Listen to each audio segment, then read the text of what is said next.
All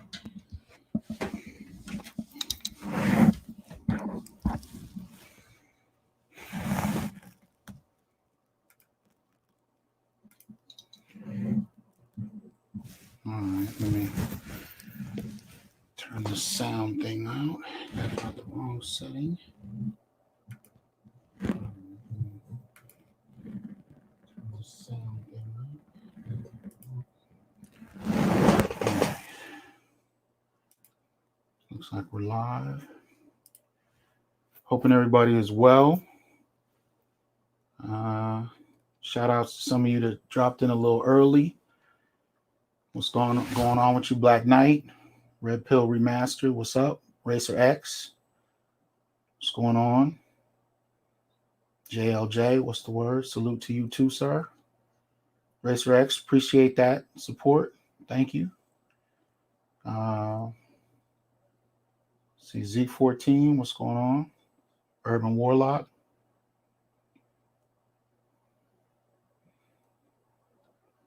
All right, let some people come in here. Man Friday, Enigma, what's going on? Charles Irby, the one. What's up, folks? Q James, I'm well, sir. Hoping you're well as well. Darker Visions, what's going on?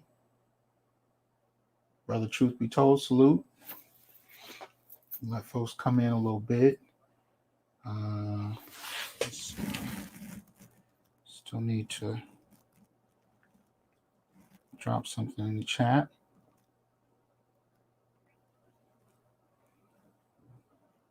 There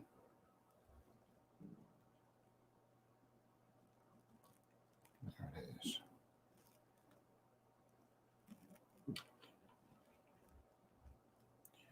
Give me one moment.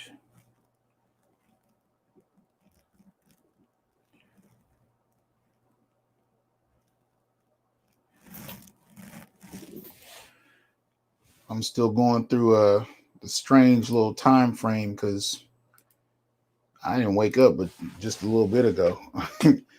My son and I are sleeping all over the clock. He done fell asleep on the living room floor playing video games. I'm not quite sure if he went to bed last night. But, you know, the house was clean when I woke up, so I ain't mad at him. So we just trying to get it together a little bit.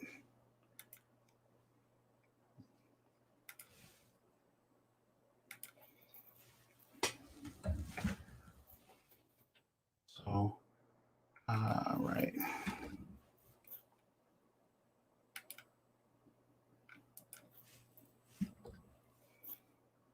Now, almost there.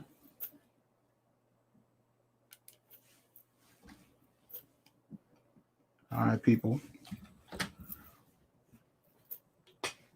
Most particularly, for those of y'all that have never checked out the show, welcome to the Onyx Report. It's a program that critically analyzes the experiences, histories, and perceptions of Black males in American society across age, region, sex, and profession. I'm your host, Dr. THasan-Johnson, Associate Professor of Africana Studies at Fresno State, Black male studies scholar, and Black male advocate. In this program, we examine current events and major issues using an empirically driven Black masculinist theoretical lens, thus including such concepts as the Black male dual economy, anti-Black misandry, phallicism, subordinate male target hypothesis, and the Black dynarchy. Our goal is to remind people, including Black men themselves, of their humanity. Join us every Wednesday at 5 Pacific, either on YouTube or Interlight Radio. Next week, I will likely, I think I have an interview set up, but I want to make sure I have the brother's full information before I announce it. But nonetheless, just trying to get some thought across, some context for a lot of the things we're seeing. BGS, I see you up in there. What's going on? Eric Hudson, what's up? Shop Talk. Appreciate y'all coming through. The one, appreciate that. Just to also let you know before we jump into, I think I announced before that I was going to start a film review series at the request of some of my supporters. So I will be starting that. Actually, I'm going to record my first video right after this. And we'll be dealing with, let me see. So the first film we're going to touch on, I'm actually going to end up doing two tonight. Let me see where to go. Here we go. So we're going to end up doing two tonight. And this, if you haven't seen it, is a Lawrence Fishburne film. It's called Always Outnumbered, Always Outgunned, written by Walter Mosley. Very powerful film about Black men, Black manhood, coming into one's manhood, the whole deal. So it's a very powerful piece. If you haven't seen it, I recommend you. I haven't looked for it. I know I have it on DVD. Damn it. This thing is so sensitive. Hold on. I have it on DVD, but if you haven't, see if you can find it. I'm not sure if Netflix has it. I haven't looked in a minute. I apologize, but it's definitely a piece that you want to check out. Now, the brothers that asked me to do, films were particularly brothers who, sitting at home with their kids, especially their sons, and they wanted some films that they could recommend, as well as some talking points, some questions and dialogue that they can have. So that's what this review series will be. And so, especially to my $20, per month Patreon members, it'll be available to you. I'm going to do about 2 films a month. And like I said, I'm going to do this one tonight. I'm also going to watch The Banker tonight. I've been trying to get to that, but I haven't been able to. And I'll be doing a review of that as well. But again, the structure of it is designed for you to be able to sit with your kids, especially your sons, and be able to have some dialogue about ideas, about issues. And the way I do it with my son, for those of you, who catch me on Facebook, I usually talk about it. I include family history. You know what I mean? I kind of string in, stories about family, examples, issues that cater to the values that I want him to have. So there's plenty of opportunity to do that. And I'm going to be recommending films that I think will be useful, particularly to brothers that want to have those dialogues. Joe Average said he watched it on YouTube. Hopefully it's still there. Thanks for shouting that out. If it is, check it out. It's a very powerful piece that deals with Black manhood. And it's interesting, especially some of the issues that are happening. I think it's filmed in LA. It's about a brother who gets out of prison and is trying to, take care of himself. And he ends up, being a mentor. He ends up being a friend, and he ends up, dealing with a number of people that he ends up teaching and guiding in his own way. And so it's a very powerful piece. Like I said, I think you'll enjoy it. But like I said, the second one after that will be The Banker. So if you're interested in that, join the Patreon $20 a month club, and you'll have direct access to those film reviews. And we'll go from there. So just something to check out. What's up, Bishop? What's going on? Salute to you as well. Ray, what's the word? Damon Harris, what's happening? Thanks for the links, Damon. Damon's always sending me links about Philly, but there's some very powerful issues going on in Philly, so I appreciate that. So anyway, so that's that. So check that out when you get a chance, and I think you'll dig it. All right. I wanted to start just a kind of short, informal series too. At the beginning of my videos, just to shout, certain issues out, certain men out in particular, in terms of what's going on in the world. And it's really random. It's not exhaustive. So if I don't catch something that you think is important, definitely shoot it to me. First out, I just wanted to kind of acknowledge the passing of, here we go, Mr. Earl Graves, current CEO of, his son took over as current CEO of Black Enterprise, but just passed a few days ago. So I wanted to kind of shout that out. If you're interested in checking out more on him, please do so. Also check out, and I know we were talking about this, people have been talking about it, but shout out to Bill Withers. Bill Withers passed away recently. I didn't pull a pickup front for him, but definitely check out Bill Withers and celebrate his life, listening to his music with your family, especially if you're locked in behind closed doors. I think you might enjoy Bill if you haven't checked him out before. And if you have, celebrate him all over again and just listen to his music. So shout out to him. Also, and again, this is just really random, but whenever I run across brothers that I think needed to be shouted out, that's really all this is. All right. So next up on that is some brothers out in Sacramento. Again, some of you may have seen this on my YouTube page. My Facebook page. 3 black chefs feed thousands for free in Meadowview, Sacramento, amid coronavirus shutdown. So these brothers here, Mike Harris, Willis Webster, and Barry Akius. I might be pronouncing that wrong. I probably am. But shout out to those brothers, actually taking their expertise and helping people. And they founded this, I guess it's a restaurant, 3 black chefs, and they're out there feeding people. And these are the kind of stories that even if you see them in the news, they're not often centered the way they really should be, especially in regard to black men, because we all know that our image, our depiction is often quite different, right? So I wanted to have something to say to support those brothers. Shout out to Omar for the support on the Cash App. Much appreciated. All right. Gone Postal. Appreciate that. Appreciate that support. That picture is classic. Oh my goodness. That's classic. So let me see. Okay. Most of y'all have probably seen this situation here, New York, or Detroit bus driver, excuse me. Let me see. I got to get more savvy on switching these pictures. But anyway, Detroit bus driver ranted about coughing passengers, dies from coronavirus. So shout out to this brother, who passed. And I understand what he was talking about. If you catch him, he did a video where he was talking about his frustrations, in terms of, dealing with people who are coughing, who are ill. And it's definitely important because many of us who are working in industries. Okay, I see it. That's all. Many of us who are working in industries where we're kind of confined to certain spaces, you definitely feel it. I mean, the last week of classes, I know I was frustrated because I sit in a classroom. I have 4 classes back to back. You know what I mean? For 5 hours, I'm sitting in an enclosed room with students who are coughing and sneezing and the whole kind of deal. So I definitely felt this brother's frustration, but he actually passed just a few days after he posted that video. So shout out to him. Look this article up to find out some more information about him and about what he was talking about. Let's see. Also, on a different note,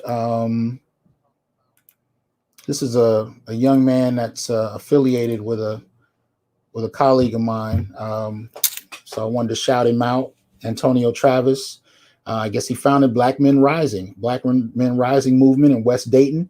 So shout out to him, actually putting something down, trying to help younger brothers coming up behind him, especially at a time period like this. That's incredibly important. So I just wanted to kind of shout him out. If you're interested in finding out more, look him up, look up his organization, see what you can find and see if you can support if at all possible.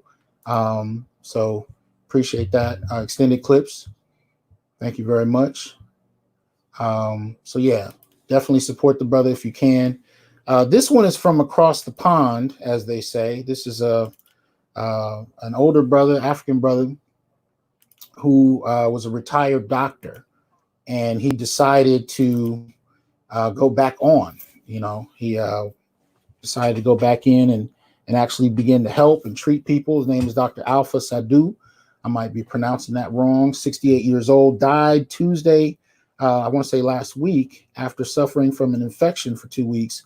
His son Danny said in a social media post. So this is in the UK, but he came out of retirement to help and actually passed providing assistance. So again, these are the kind of stories that we don't often hear. But as Black men, and we'll talk about this going inward, as Black men are on the front lines in many ways of this virus, we're also on the front lines helping out as much as possible. Right. So shout out to him. So let me see. Now, basically, in a nutshell, what I'm talking about today has to do with the ways that race and gender are being framed in the context of this virus and what people are living with, right? So this picture here, and I'm not going to be dealing with this part all night, but this is actually there's actually a series of videos on TikTok where you had these feminists who are using makeup to make themselves appear like they've been abused to draw attention to the experiences of abused women, particularly at a time period where we know that the rates of divorce are going up since the quarantine started, as well as the rates of intimate partner violence. Much of the data, however, shows us that the rates of violence are bidirectional, especially in the Black community, meaning that the rates from women to men and men to women are pretty much the same. And yet, because of the last 5 decades of how this has been presented, we don't associate the violence that men experience as being on par. Shout out Malika, how you doing? So we generally fixate on women's experiences of victimization and abuse, and we ignore men. So no matter what the data says, in our collective consciousness, it is primarily a one-way street. And a lot of that, too, needs to be taken into account in terms of how we process it, because men haven't had 6 decades of socialization around seeing themselves as victims of abuse, reporting it, and more importantly, having resources available to them alongside that. So we don't often see that. We're not, privy to that. We don't have the resources. Shout out to Cameron. Appreciate that. Shout out to JBA. Also appreciate that support. Right. We often don't have those resources made available to us, even when certain resources like being able to call the police, for example, are gender neutral. The way they're implemented, the way the public perceives them, the way we've all been socialized by media, and even in terms of our academics, what they choose to do projects on, what they get funded for, a lot of it is still very gynocentric. So at the end of the day, when you hear rates of domestic violence going up, intimate partner violence going up during the quarantine, most of us immediately assume this is just what men are doing to women. But again, if you go back to the 1960s, when you look at the early work that feminists were doing behind, domestic abuse, one of the interesting things they found when they started setting up these shelters was that the women themselves didn't, they didn't process it quite the way feminists were looking forward to. Women would come into the shelters and talk about how they were just as egregious in terms of committing acts of violence against their partners as the men. Appreciate that, Greg. This was actually, so when you talk about, the victimization of women in terms of abuse, they actually had to learn how to frame themselves in a very particular way. It was a language that they actually had to learn over time. Appreciate the support, Money Mike.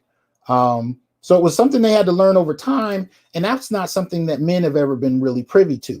So I think a lot of the time we don't even process when we experience abuse. We really don't even process it. Oh, definitely, Martin. Appreciate the support. And yes, he can definitely look me up and take a class. I'll be looking forward to that. So, we don't generally learn how to process it that way because it's something that we've experienced so much that we don't even often acknowledge it. I was writing a paper about it last year, and sometimes I have the TV on when I write, especially if it's late at night to keep me up. And while I'm writing, I saw 3 instances of abuse between the show I was watching and the commercials, and the show was a cartoon. I mean, I was watching Avatar, and it was the latest one with the female avatar whose name escapes me at the moment. Shout out Warren, appreciate the support. And she was upset at the guy she was dating, kicked over his desk at his job, and I'm watching this, and I'm like, this is so common. It's happening in cartoons, and yet we don't have any opinion about it. So I think even during the quarantine, and this is something older men used to tell me when I was younger. Oh, that's just how they act. Just ignore that. That's just. But at the same time, the very same acts that they're often committing that we don't even process as forms of abuse, men are being sent to jail on. So this is actually a serious issue that many of us take very lightly. So even though these women came up there to kind of center female abusers, it ended up kind of coming across as very disingenuous. It really came across as them garnering more attention for themselves. But in many ways, again, it obscured the reality that, actually men are experiencing abuse at equal levels. And again, we don't have an imagination for that. We actually have, in my opinion, we have a very difficult time processing female acts of evil, female acts of abuse, female acts of exploitation. We have a very difficult time perceiving it. Much of the time we're oblivious to it. And that's in the general public. That's not even the Black community. That's just in general across the board. We have a difficult time processing female acts of evil, and we tend to overlook them. And thank you, Aquateki, Legends of Korra, right. So at the end of the day, those are the kind of things that I kind of wanted to point out today, because that particular, quote unquote, protest or whatever, they were doing on TikTok, kind of highlighted a few things for me. All right. And so later what we're going to be looking at are some of the articles that have come out that have made the argument about women and the coronavirus, and the way it's been presented against what we're also hearing in other sources. So we're going to be talking about that in a moment. But before we get to that, I wanted to point out a couple of other things that I saw in the news that kind of got my attention. Now I'm still not super savvy on, playing other people's videos and how that comes across. And some of you content creators are clearer on that than I am. So I'm probably not going to go there just yet until I research it a little further. But if you haven't seen it, this is something you need to check out. This is an article on TMZ.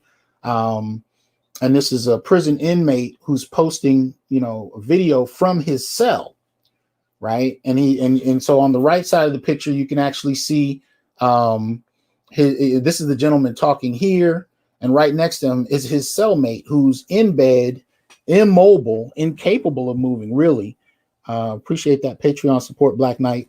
Incapable of moving and coughing up a storm while basically barely able to speak. Right. Now, y'all know the way prisons are constructed, people are literally living on top of each other. So, the impact of this is going to be ridiculous. And I've been saying this for the last month, that the two populations that I think are the most vulnerable and the most dangerous in terms of how much this can end up impacting both them and the rest of the country are the prisoners and the homeless. And they're connected. The homeless are often being arrested for being homeless. The incarcerated often get out and don't have anywhere to go and end up being homeless, particularly in cities, in urban centers like, New York and Los Angeles. These populations are high, just they're easily exposed, they're underreported upon. And so, again, by the time we start to even see videos like this, it's probably 10 times worse than we think. So in this particular interview, you can actually hear him, and he's asking, his cellmate, he's like, yo, you want me to call in the cops? You want me to bring them in here? And his cellmate's like, nah, what they gonna do? So he's saying we're just sitting in one place being exposed and dying, 176 watching. Please hit the like button, subscribe if you haven't before, share the video. We appreciate that. Thanks for the shout out, BGS. But yeah, they do have some smartphones. I have family that have been in prison. They've had some smartphones at times.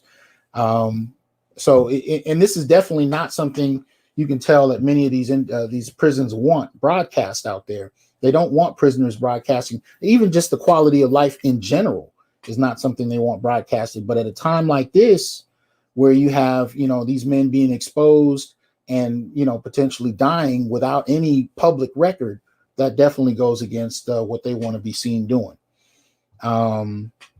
So that said, definitely check that out if you get a chance. It's definitely, kind of confirming some heavy concerns that I've had about what's going on here. Because even, shows like Democracy Now!, are reporting that there are about 130 deaths per day that are not being reported in the media across the country. They said in New York, there were 500 fire department workers that have, I think they had reported in sick. 20% of the New York police officers been out sick, and they reported that African Americans are dying 6 times more from the virus than other groups. So these are the kind of things that are happening right now, and much of the time, the reporting is starting to come around.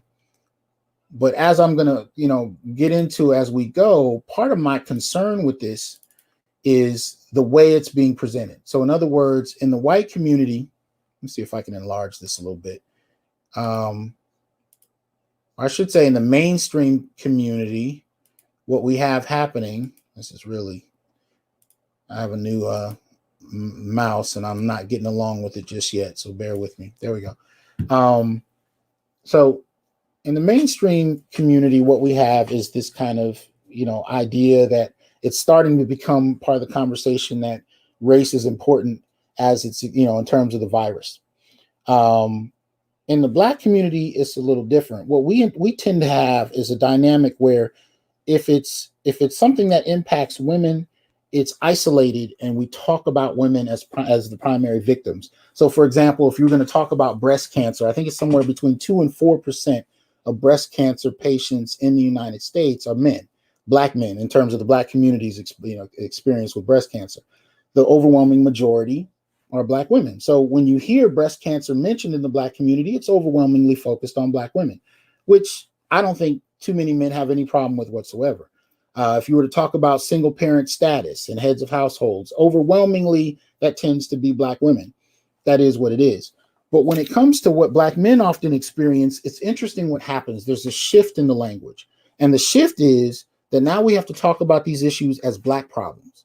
So in other words, when it comes to gender, it's only applied to Black women for the most part. And when it comes to Black men, it becomes a Black problem. So you'll see a lot of reports right now that are saying the exposure to the virus is a Black problem. It's just a racial issue, and Blacks are suffering, and that's the kind of dynamic. But when you actually begin to look at the data, what we're finding is that it is overwhelmingly Black male, right? It is overwhelmingly Black male in terms of the death rates. And so you actually have to find sources that are, what's up, Ian? Good to see you in here. Appreciate that support. Putting the word out. Thank you. Dr. Basil's in here. For those of you not familiar, you can check out a couple of interviews I've done with him. We're going to be doing some more work, so look out for more Dr. Basil. But anyway, so that's the dynamic, and often the way it plays in the Black community. When it comes to gender, it's primarily feminized. When it comes to men, it's a communal issue. And that becomes the framework for how men are dealt with. So here we're looking at, and this was as of, I want to say this was yesterday, and this data changes so quick that it easily becomes, passe within a matter of 24 hours. So I think as of yesterday, this is what I saw happening. But the numbers keep going up, especially in areas like New Jersey, New York, New Orleans, Milwaukee, areas too where we see a larger population of Black urban folk. This is what you're seeing happening, right? So that said, we in many ways do not know how to talk about Black men.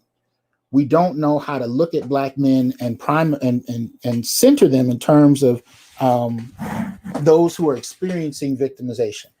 We're told that, Black men can't be victims. Black men, need to be stoic, need to be quiet. They need to center other people. Even sometimes there were articles a couple years ago that were out talking about how Black men take up too much of the conversation when we talk about the incarcerated.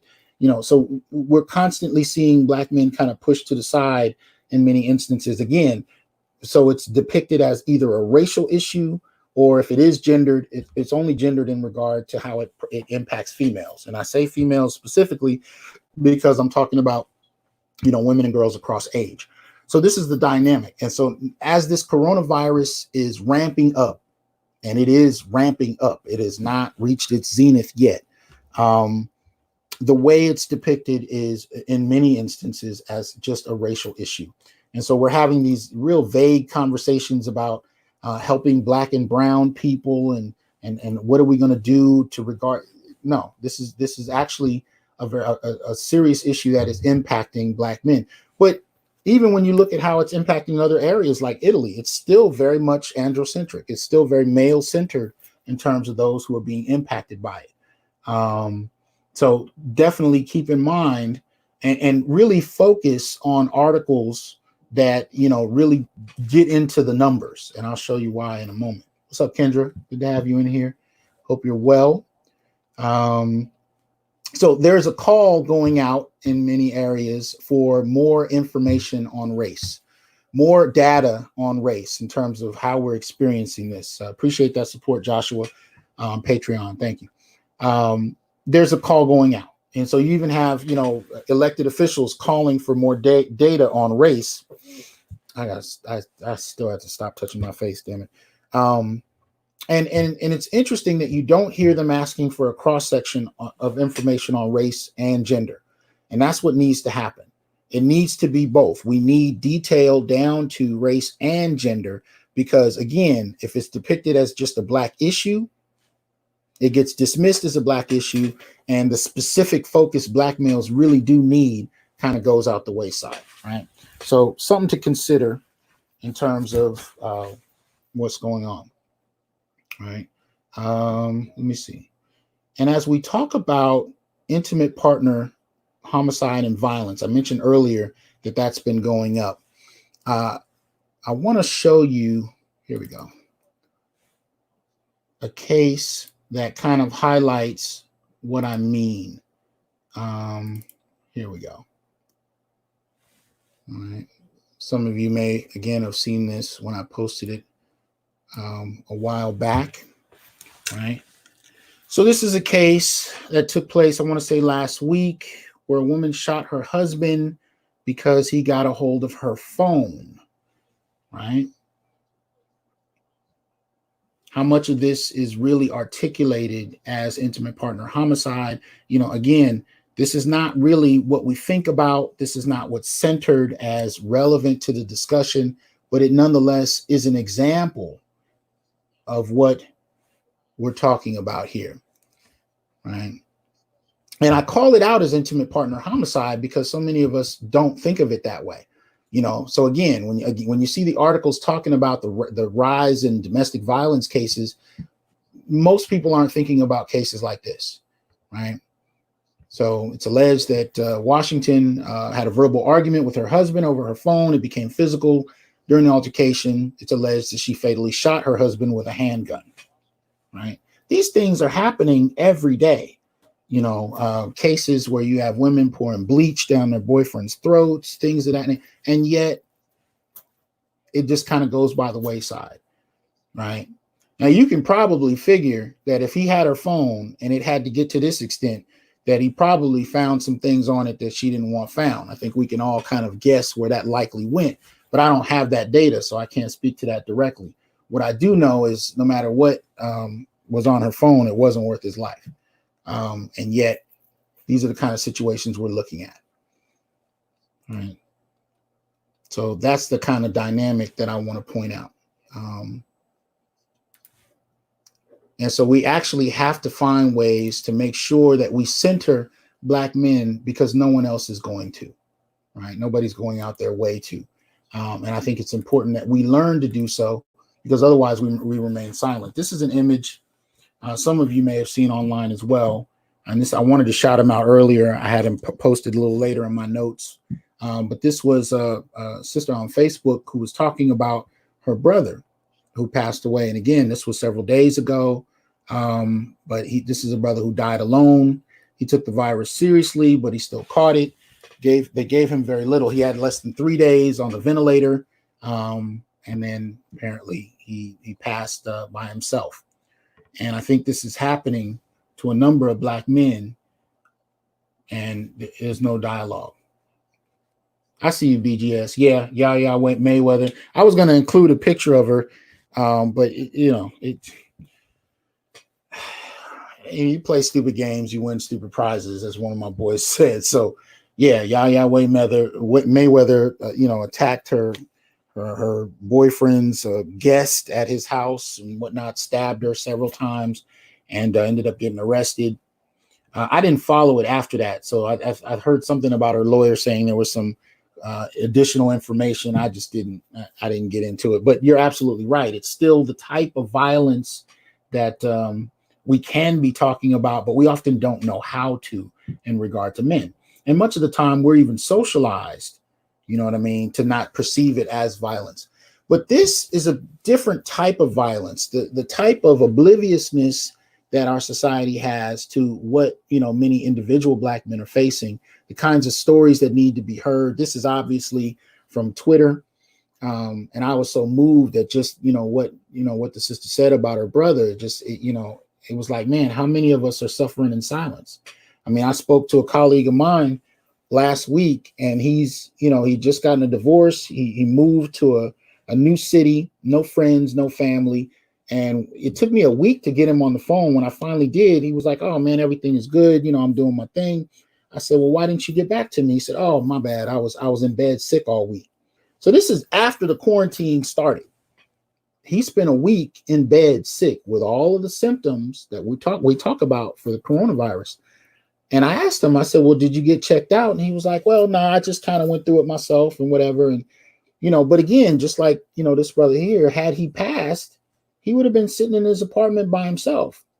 And it's my suspicion that, because we often don't have the familial wealth, the inheritance, the wealth to actually, not have to work in many instances, that, Black men who are working, who are supporting family, who are going out every day and having to be exposed because we don't have the wealth to not do so, that there are many of us that are suffering in silence, right? I've had brothers reach out to me in the last week who are doing all kinds of things to support their kids, to support their families, often with no acknowledgement, right? No acknowledgement. And many of them, if they come up sick, they come up sick by themselves, right? Not a lot of support. So these are the kind of stories that I want us to start focusing on, because these are the kind of things that brothers are dealing with, right? These are the kind of situations that we're dealing with. Often the no fanfare, no support, and not a lot of resources, right? Hold on one moment. So, and again, I know how quickly these numbers change. So, forgive me if they're a day or two outdated, but it is what it is. This is what we're looking at, right?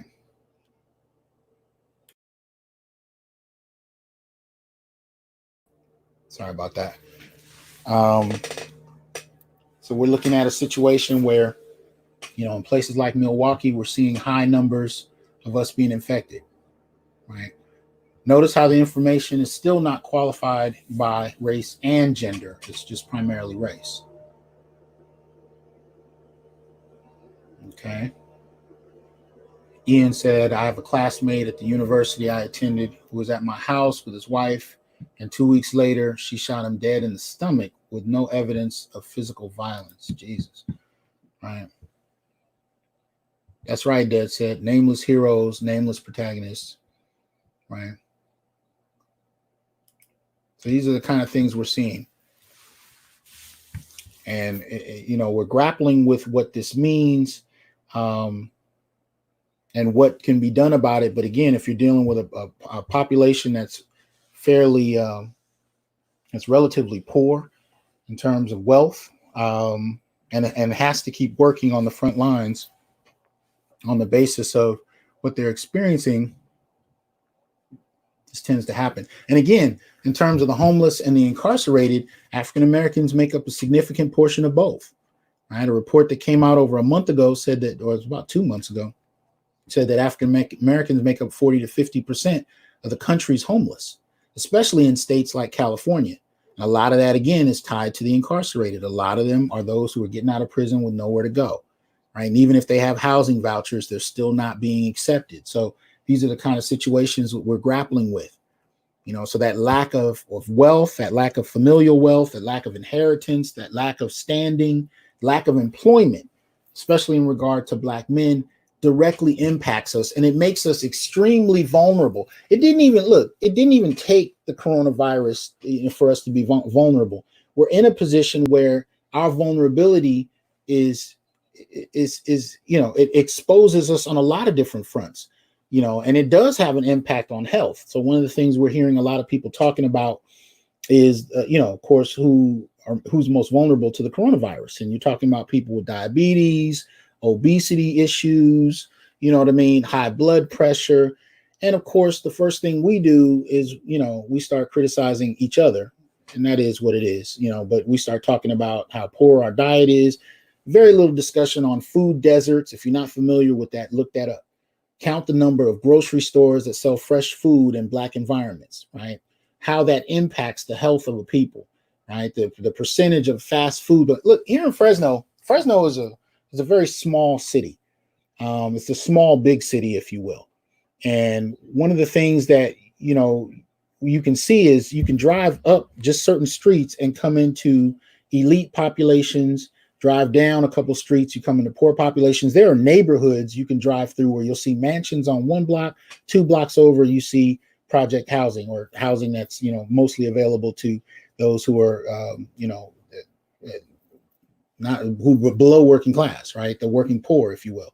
Fresno is just kind of stacked up on top of each other in that kind of way. And so, one of the things you can do is very easily count the number of grocery stores in the northern area of Fresno. And you got people who, this is a 10-minute drive away from some of the poorest areas of Fresno. And you got people who've never driven that 10 minutes up north of Herndon, north of Nees. These are some of the major streets where you can see the class segregation that kind of takes place. And when you go north of those areas in Fresno, you can see these upper quality, high profile grocery stores with plenty of fresh food, fresh vegetables, so on and so forth. And then, of course, you can go down to southern Fresno and you can find stores where more, the working poor tend to shop, has far less fresh food, fresh vegetables. And of that they have, it's really low quality in terms of that. So those kind of things contribute to our overall health status, as well as, the kind of areas that we're moved into. So you got higher levels of pollution. You know what I mean? These are all factors that contribute to our health standing. It's not just a matter of whether you go to the gym every day.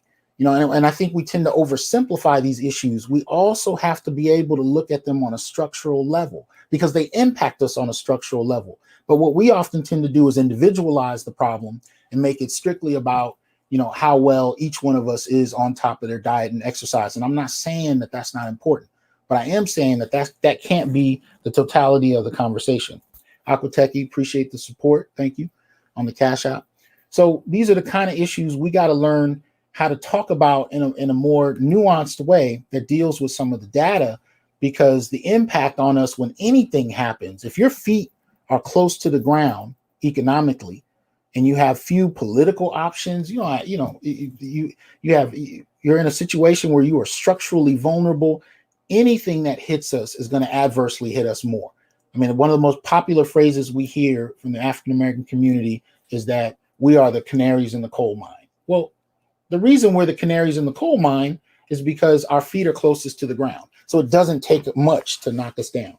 And in that instance, the virus is merely exposing problems like lack of access to health care, all those kind of issues, lack of access to quality food, lack of access to consistent employment, these areas, these problems that we're already facing just makes us more vulnerable when it happens, right? And so when you see videos, and I think that this is posted on my page, shout out to Damon, I think he sent me this one too, of them bringing in refrigerated trucks in Philadelphia because they can't handle the morgue overflow of bodies. Right. I think BGS loaded a video up the other day where he's showing you also them loading bodies into an 18-wheeler. When you see those kind of situations in areas that are overwhelmingly African-American, particularly in urban areas, it makes sense when you see it from a structural standpoint. So, I'm saying that to say before you, just jump on each other about what we're not doing individually, please pay attention to some of the structural issues. So, all right. So let me get out of this real quick. Let me see if I can find it. Where did it go? Bear with me. You know what? Before I jump into that, let me at least highlight some of the health issues. I know many of you have seen this, but for the sake of making sure we're all on the same page, right? The death statistics released in regard to Louisiana residents, right? So they said 0.9% of the deaths are Asian, 2% are identified as Hispanic, Latino, 28.6% white, and 70.5% Black, right? So I see Tyler asking a question about connection between the coronavirus and the Tuskegee syphilis experiment and the eugenics movement. I couldn't say, I mean, I have my suspicions, but again, I like to speak from fact. So until I can actually provide the data that verifies that, the most I can say is it's very reminiscent of what we've seen with the Tuskegee experiment. But the interesting part about it is because, again, we're so vulnerable, it didn't even have to be intentional. It's strict. I mean, just the lack of access to the types of stable resources that other communities enjoy would ensure these same results. So if you're looking at the list, you can see on the right, hypertension, diabetes, chronic kidney disease, obesity, cardiac disease, pulmonary issues, congestive heart failure. I posted this, I want to say fall last year. I put up a chart of the top 10 causes of death for Black men. And in terms of heart disease, I think the last year was the first year Black men had actually superseded Black women. Now, that wasn't because they just, weren't dying prior to that. It was actually more that they were dying from other issues at much earlier ages. And Black women were reaching later ages and then dying of heart disease issues. So last year was actually the first year where we actually saw Black men dying at higher rates across the board, from cancer to heart disease and a number of other issues, even down to homicide, right? So we're starting to see it kind of come into fruition last year in a way we hadn't really seen in quite some time. And then we get to this, right? So this hits us, and many of us are extremely vulnerable, right? So these are the kind of things that end up impacting us that much more. Goshen, appreciate the support. Thank you very much. But I wanted to kind of point that out just so I can get that on the record in terms of, how many of us are experiencing it. And this is Louisiana, but you can also look into Milwaukee, New Jersey, and New York and see similar kinds of things in regard to Black men. But there was an article that I'm trying to, I know I posted it in here. Where did it go? Let me see. It was the article behind what made me want to do this. And I'm going to shout out Jonathan Lockhart here for this incredible quote while I look for the article. And he gives you a good definition of what anti-Black racism is, right? Being 37% of a 2.3 million male prison population getting paid $6 an hour to dig graves for COVID-19. So this was a report I had posted as well, where you actually see Black men, prisoners, digging graves, mass graves in the East Coast for those who are dying. Right. Hold on. Where did it go? Oh, okay. I think I see it.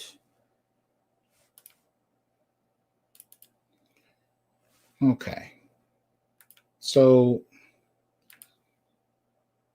this is the article that kind of got me thinking a little earlier.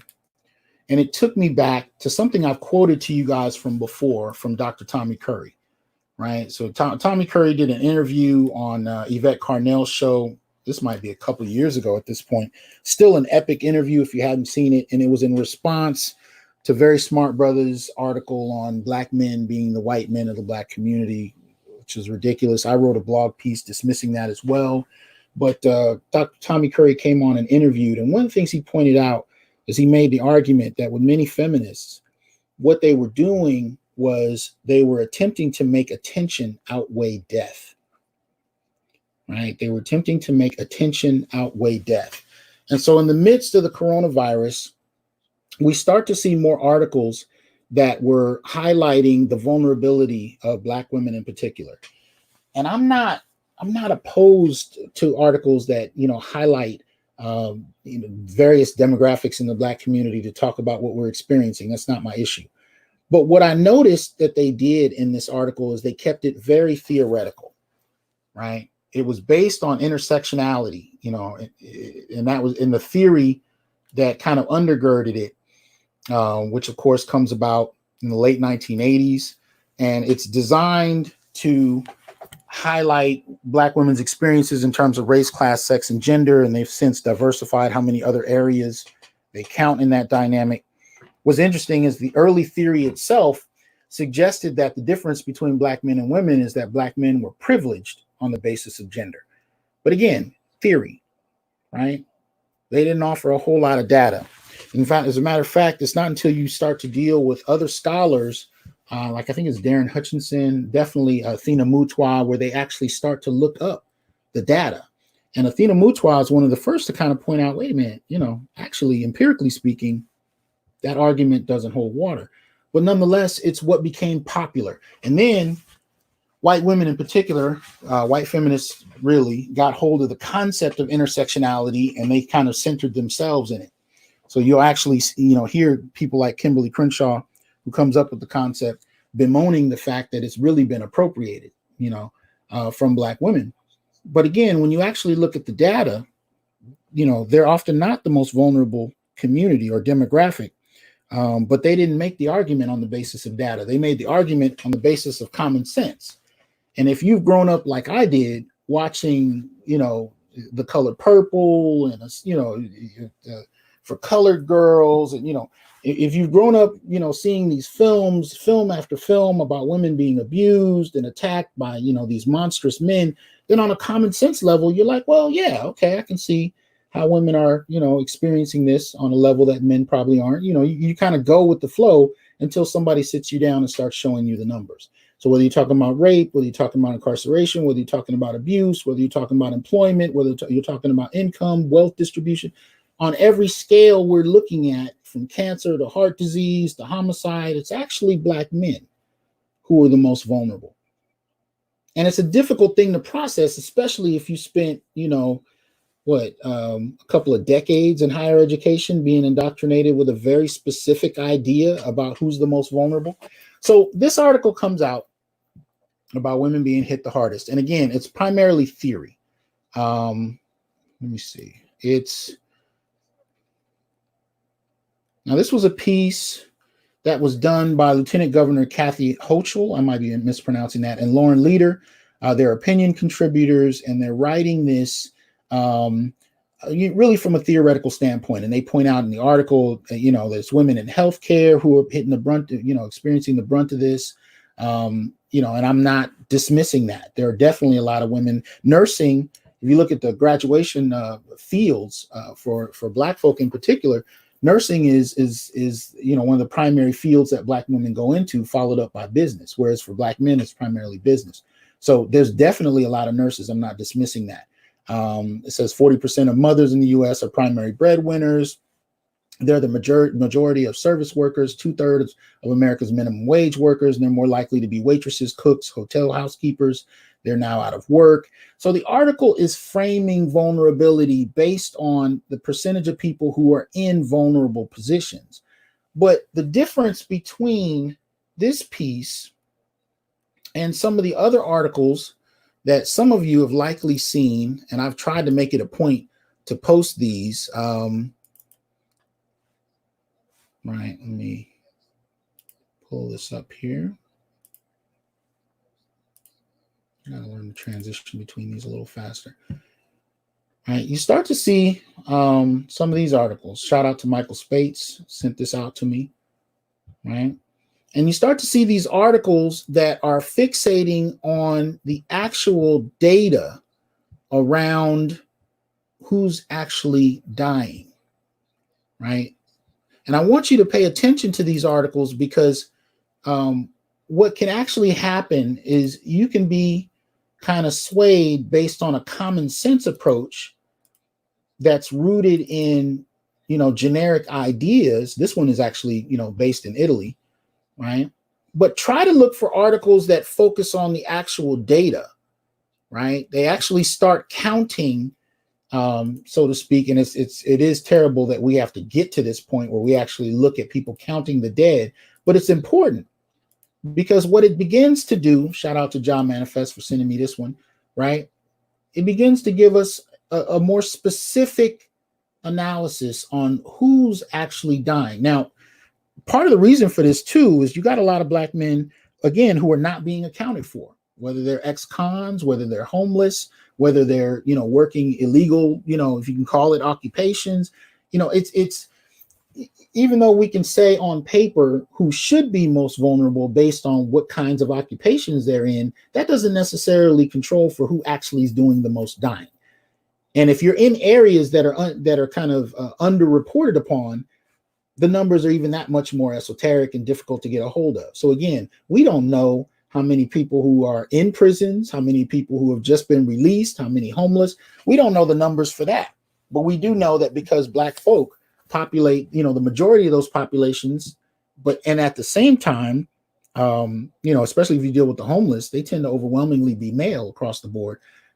We actually don't know how many are doing the dying. So I want you to be careful about these articles. Actually try and go through them and look at the statistics they're pulling from, because this kind of common sense approach to who should be most vulnerable is kind of dangerous, because what it does is it reinforces the idea that, again, we don't need data. We can just assume who's got it worse. And much of that is informed by the last few decades of media, mainstream media entertainment that tells us who is vulnerable. And those are dangerous, because that often can actually end up impacting, political movements, policy, because we have this common sense idea as to who needs the assistance, who needs the attention. And that's what all of this comes down to, right? When you really get down to these media articles and these think pieces, a lot of it comes down to people rallying for their demographic in regard to resources and policy, whether it's federal, state, private, it comes grants, it comes down to who can garner the most of these resources and use it to their benefit, but it's not based on who's actually the most vulnerable. And for most metrics, you end up coming down to Black men as the most vulnerable. But as we're raised in in this kind of society that tells men we have to be stoic, we got to be able to take it on the chin and walk it off, you're often not going to hear Black men, being the first ones to espouse their vulnerability. That's not how we've been socialized. Even the work that I'm doing in terms of focusing on Black men as being in a vulnerable situation took a lot for me to transition, because I wasn't socialized to identify Black men in that manner. I mean, you can say a few words on prison, and then you got to quickly move on. That was about it. But it really was a process for me to actually begin to see just how vulnerable Black men were across the board, right? And you'll have Black men themselves immediately tell you, well, that's not important. We got to dismiss that. We don't want to be victims here. Well, it's not about wanting to be victims. It's about what the reality actually is. What is it that we're actually experiencing? And how many of us even know it? And I'm talking as well about, faculty, right? Because we don't get that. Often we ourselves don't know how vulnerable we are. So here you have a quote, right? And this is from Representative Frederica Wilson, right? And she says, in so many ways, the COVID-19 pandemic is a gendered crisis. We're disproportionately on the front lines as healthcare workers, food service workers, groceries, so on and so forth. But so here you have, this person who's got an official position, who's again running on a common sense kind of idea of victimization, but not really looking at the numbers, right? And we actually have to be able to challenge that with data. We have to challenge it with data, because these are the kind of things that transition into policy.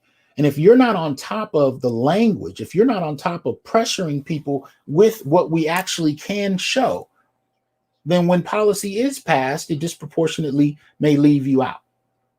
And Black men understand this experience intimately, because we've been left out on many different levels. Even within the Black community, when we start to talk about policies that we rally together to push for, again, we don't often control for gender. That's not an argument that we've been trained to push. You've not heard very many people talk about something like reparations and really ask the question, do Black men have an argument that goes beyond the surface in regard to what they've been systemically excluded from? Do we incorporate things like incarceration? or even early on when it was just, prisoner worker programs? Do we talk about those things specifically when we're dialoguing about what solutions will help the Black community, right? All right. Shout out to Mark Swift. Appreciate that support. Thank you. All right. These are the kind of conversations we need to learn how to have. And we need to learn how to have it unapologetically. Right? We need to learn how to have it unapologetically, because without our contribution to the dialogue, what we end up finding is that Black men end up on the bottom again, asking to play a chivalrous role in centering other demographics in the discourse and not controlling for ourselves, not actually posing the question for ourselves. So, in as much as I'm happy to see any kind of article that highlights the Black community, because we know it's not a guarantee that the community itself will be fixated upon, I'm still a little leery when I see titles like this. And when you read through the article, they're quick to, associate Black male deaths as just Black deaths, right? But I can guarantee you, if the numbers were reversed and it was Black women dying in the highest numbers, it wouldn't be listed as a Black issue. It would be listed as a Black women's issue, and that would be the center point. All right. Shout out to Kendra. She's dropping it in there. Right. So this is the kind of thing we have to deal with. And we have to be very vocal. We have to use the data. We have to raise the issues, and we have to be specific. We have to call out what we know and be very fervent about it.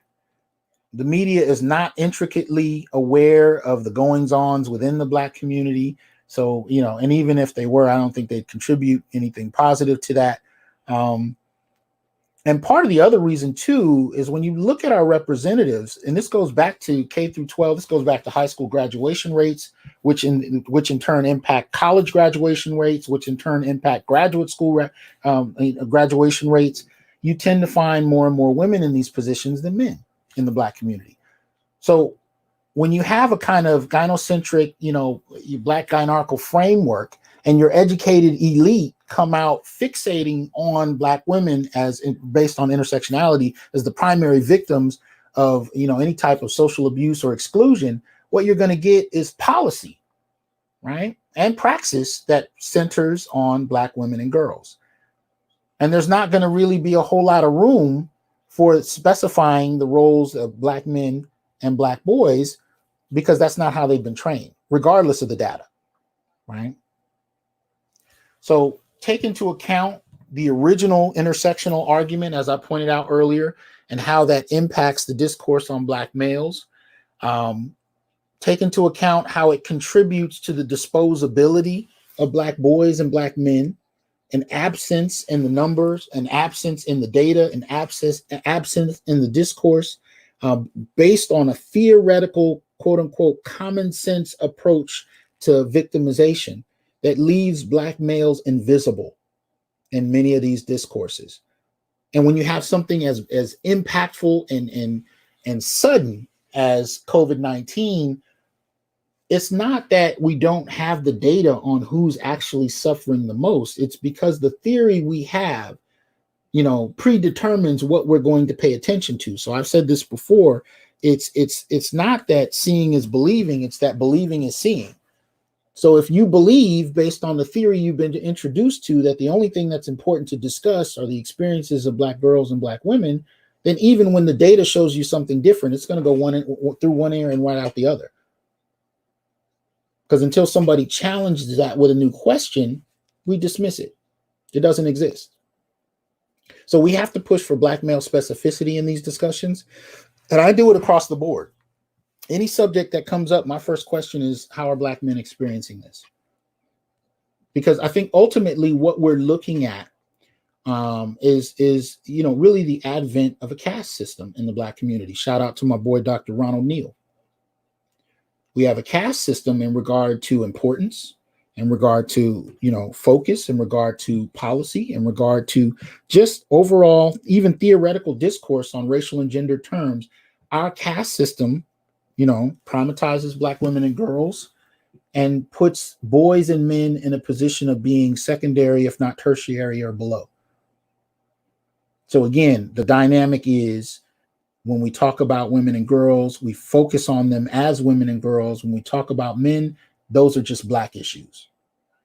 Either context, you have an obliviousness and an erasure of Black male voices and Black male experiences. And you actually have to be able to see the faces and hear the voices of Black men before it becomes something that people take seriously. So I go back, and this is why I showed this brother's picture, right? This is why I showed his picture, because if you can imagine, not seeing a news report on this or these kind of issues and just hearing, however many, Black men died today, that's the end of that. But I want people to see the faces of these Black men. I want them to hear the voices. I want people to know what we're experiencing and what we're being told is not worth being reflected upon. I want you to look at the faces of the people dying. And much of the time, these are men supporting families, sacrificing themselves to protect others with no acknowledgement.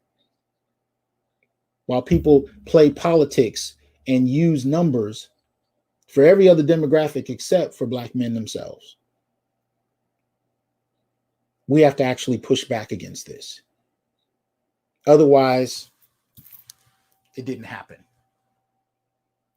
You know what I mean? So I want us to be able to challenge this. I want us to be able to open up the dialogue and approach it in a different way. And I want us to be aggressive about advocating for Black men. This is what I said a few shows ago. I also want us to be able to have a political agenda that actually is specific to the needs of Black men. And there's no more important time to do this than now. Because even when we talk about a Black agenda, outside of incarceration, there's really no mention of Black men. And that's a problem, because actually Black men have very specific issues that aren't being addressed, whether we're talking about it in, on the conservative end or the liberal end, Democrats, Republicans, Green Party, you name it. I don't care what party we're talking about. You can talk about this in terms of reparations. You can talk about this in terms of liberation movements. There's very rarely a very specific acknowledgement of the issues that Black men face. And that needs to change. And Black men are going to have to be the ones that change it, because, again, nobody else is coming for us, right? Shout out to Watkins. Appreciate that support on the Cash.app, right? So with that, y'all know how I do.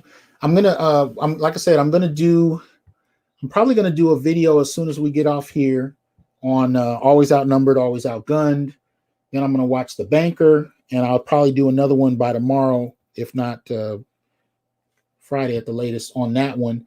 And again, I'll be doing 2 films a month. So to my, $20 a month patrons on Patreon, you guys will have access to that.